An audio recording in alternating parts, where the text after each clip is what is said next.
All right, now we're going to look at how other things cause changes in supply, how, what's going to cause the entire supply curve to shift.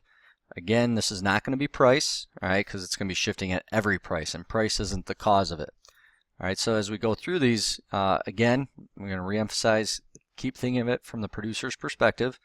I don't have an acronym like when we talked about the changes that, in demand, we called it merit. I don't really have an acronym for this one, but if you go through these, looking at it from that perspective of the producer, you'll be able to make those connections. Again, we're not looking at the movement along the curve, so we're not looking at moving up and down the curve because price is changing. All right, we're looking at it moving. The entire curve is going to be shifting here. All right, so let's go through this and what we're talking about. So a change in supply is when the supply curve shifts to the left or the right, increases to the right, a decrease is to the left. A change in supply is not caused by what? Hopefully you said price. All right, so we really understand that we're talking about something other than price now that's going to increase the total amount of a product or decrease the total amount of a product that's being supplied to the market. So first one that we're going to look at. All right, the first thing that will cause this change is the cost of inputs. So when I say inputs, we're talking about what it costs to make the product. All right, so if you're, again, the business owner and it's costing me more to make my product, I'm going to decrease supply because I'm not getting as much total revenue. I might not be making as much profit, or I might be losing now on actually selling that product at that particular price with the input costs going up. If the price to make it, the input costs go down, I'm going to supply more to the market because now I can, hey, it's costing me less to make. My revenues are going up, which means my profits are probably going up. All right, so it's just looking at it from that perspective. We got to take into account how much is it costing me to make. All right, so if it's costing me more, I might take it off, decrease my supply so I can figure out, well, what's going on here? Why is it costing me more to make? And see if I can decrease how much it's costing me to make that product, at which time I'll increase my supply again. All right, the next one we want to look at is government policies. All right, so policies of, always are going to shift the supply. All right, increase, decrease, and this is kind of just very fluid. Sometimes it goes up, sometimes it goes down. All right, so a couple examples here. Taxes. All right, obviously a tax is going to add money onto what it costs to buy or sell a product. All right, you and I pay sales tax. Well, producers have to pay taxes when they produce something and sell it in the market. So here's an example of taxes for a firm increases. So what it's costing me to make, will they increase or decrease supply? So if the tax goes up, it increases my input costs. It's costing me more to make. I'm decreasing supply. And obviously the opposite would be true as well. A regulation, all right, some type of a rule that I have to follow as a producer. All right, so here's an example. Recently the federal government has reduced regulations on many firms. Will this cause an increase or a decrease in supply? Usually when there's a regulation, it's costing more to produce, all right, because you have to follow more rules. You have to do more steps on the production line. So when the regulations increase, it will decrease supply. But now, like it says here, the federal regulations have been reduced on many firms. That will cause an increase in supply.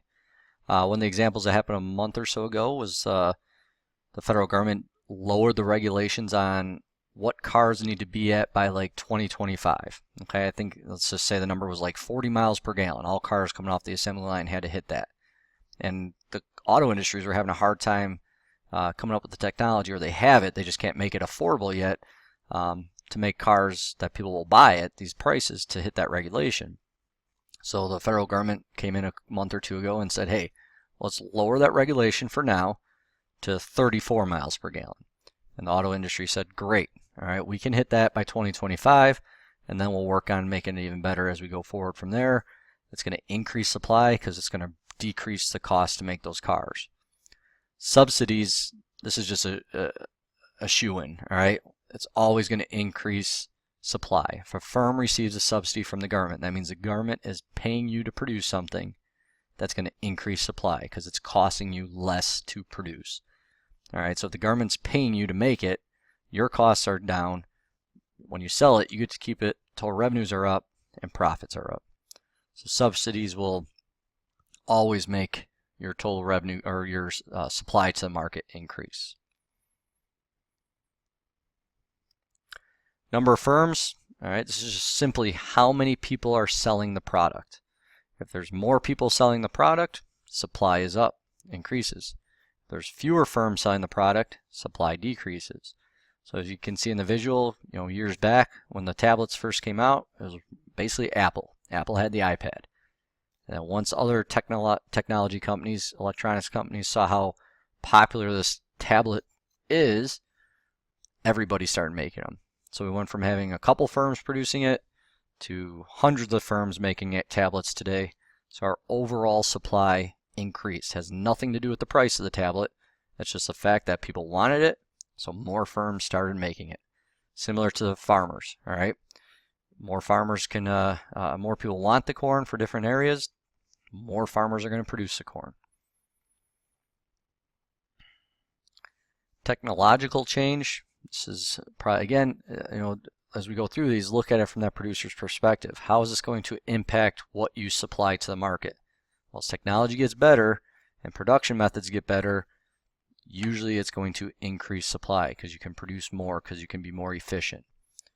I can't really think of any examples. Every year I ask, can someone think of an example where technology has gone backwards? And the only response I've gotten that makes sense is someone once said the medieval period, which is probably true. All right, it was the Dark Ages. We went backwards in time, basically. All right, but today technology is always getting better. Technology is always, looking for ways to increase production. The next one, natural disasters and weather. So you can see some of the pictures there of flooding or freezing crops or tsunamis. So just think about the example from Japan. So what products do we get from Japan? All right, we get electronics from Japan. We get cars from Japan. All right, so we get some pretty large industries of products that come out of Japan. So in 2011, when the tsunami and earthquake hit Japan, we can assume that a lot of those industries took a hit. They were not able to operate. So the natural disaster caused the supply to decrease. Or something like in Florida, where a lot of our orange crops are. If they're going to get a severe drought or a frost at different times of the year, obviously the orange supply is decreased. So there's less oranges supplied to the overall market because of the weather, whether it's a drought or a severe frost.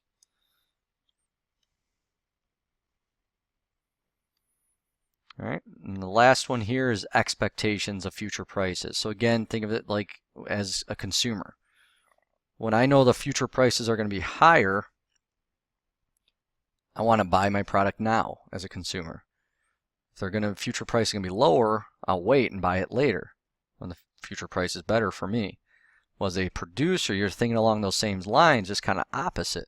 So if you know the future price is going to be higher, you're not going to sell it now. All right, you're going to put it on your shelves in what we call inventory. You're going to store all those products, and then 3 months from now, when the price we're willing to pay as consumers goes up, you go get the stuff off your inventory shelves and you put it out there in the market for sale. And vice versa, if the current price is high, if the price we're willing to pay as consumers is up right now, unload those shelves now. All right, unload the inventory, get it out there in the market, sell it. And as they load the market up with a bunch of products, the price we're willing to pay starts to decrease. All right, as the price we're willing to pay decreases, the producers slowly put more back on the inventory. They say, okay, we'll put on the inventory. It's almost like they're creating a shortage. And just like you and I know now, when there's a shortage of something, usually you and I as consumers are willing to pay that higher price. So then they bring it back out on the market. And that's ultimately what inventory is used for. It's to kind of play with those expected future prices or create their own expectations for future prices. All right, so that'll be it as we covered the shifters of supply curve. Again, it's not caused by price. All right, the entire curve is shifting to the right with an increase or to the left with a decrease. Okay, at this point, we'll work on those worksheets that follow this together as a class.